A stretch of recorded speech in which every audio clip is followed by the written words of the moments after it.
So in this video, we're going to talk about how to raise products and quotients to powers.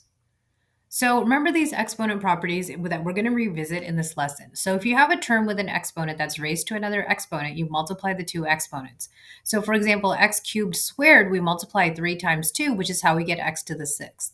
If you raise a product to a power, you actually raise each factor to the exponent. So if you have x squared y that's entirely being raised to the fourth power, x squared gets raised to the fourth power, giving you x to the eighth, and y gets raised to the fourth power, giving you y to the fourth.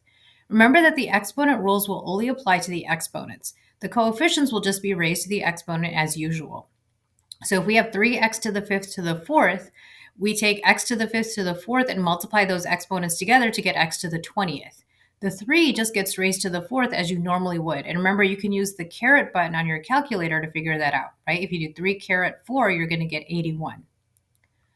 So when you're working with complex expressions like we are in this lesson, it's helpful to work from the outside in. So you want to always try to simplify inside using the power and product properties and even the quotient property. And then you want to simplify everything on the inside before you raise everything to the power that's on the outside. So for example, if I was working with this problem right here, if I had 16x to the sixth, y to the square, y squared over 4xy squared to the fourth, I wouldn't start off by just like raising everything to the fourth power because that's going to be a more complex problem to solve.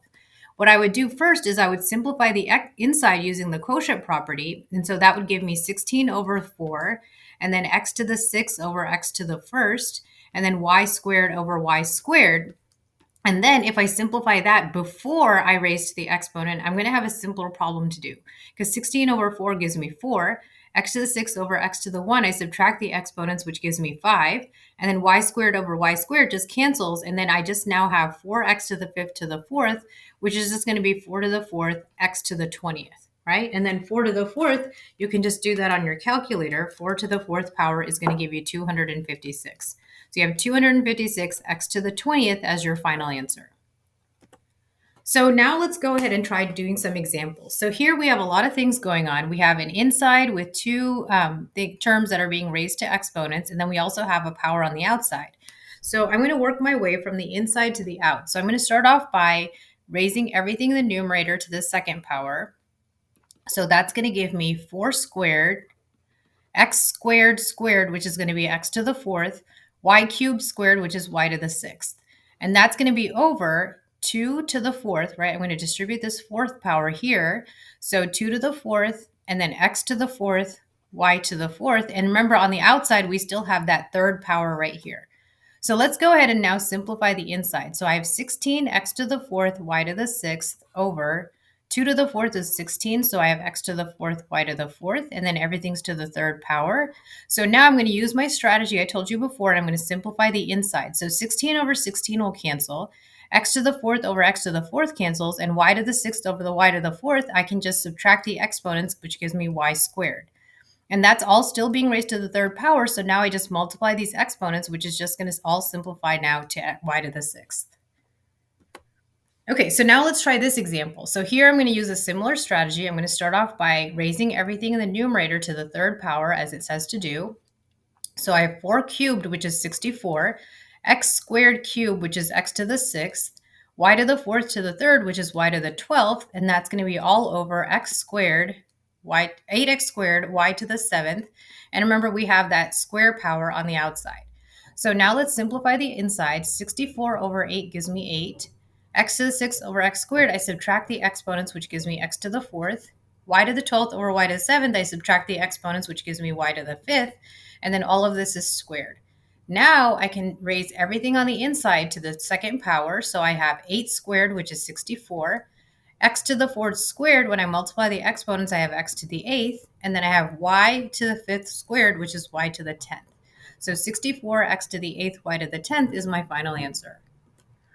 So now let's try this example. So here we have a product that's raised to a power. So remember, that means that everything inside that product gets raised to the power. So that's going to give me 2 to the fifth, x to the fifth, and then I have y squared to the fifth. Well, 2 to the fifth, I'm just going to use my calculator to help me out on that. So 2 to the fifth is 32, and then x to the fifth, and then y squared to the fifth, I multiply those exponents, which is going to give me y to the 10th. So that's now my final answer.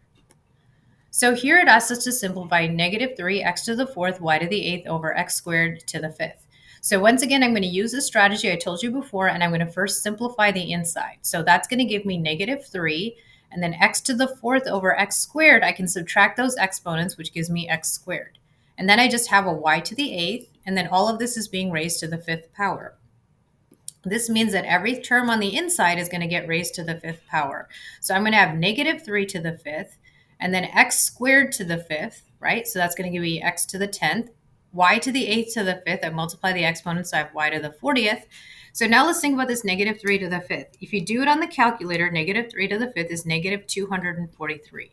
Remember, if I have a negative number raised to an odd exponent, that means my answer is going to be negative. Okay, so make sure you don't forget that negative. It's negative 243.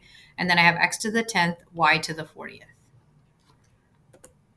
So now it wants us to write an equivalent expression for all these terms listed here. So notice here that everything is being multiplied, so we can use the idea of an exponent, right? Remember an exponent, like if we have x cubed, that just means we have x times itself 3 times.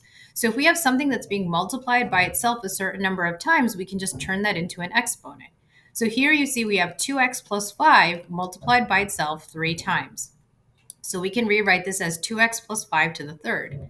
Now we have a 2x minus 5, but notice that these are different, right? Because here we have a plus, and then here we have that minus. Okay, so you don't want to combine everything. You just want to combine the ones that are exactly alike. So we have 2 of the 2x minus 5 terms, so we're going to rewrite that as 2x minus 5 squared.